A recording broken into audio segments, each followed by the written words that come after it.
better. Okay, so at the moment I was finishing the Ecobrick thing that Russell was making while he was here, and it fell apart.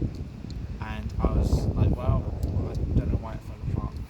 And I'm just taking the silicone off the Ecobricks. I have to put them back on. And I realised as I was taking the silicone off that it still had these labels on it. And the silicone that was holding this bit to the thing we're making, that's what failed, because that was a really important bit to keep it together. The silicone has absolutely no stickiness to these labels, and as I was making it, I actually was blinded to the labels. I could not see the labels on the Ecobricks, and I didn't check enough either. That's why it's really important that you take all the labels off, because otherwise the silicone won't stick to it. And it's always important to really go over the Ecobrick and understand the Ecobrick while you're making the modules, otherwise it will fall apart and you'll have to spend the next half an hour taking the silicone off and putting it back on again.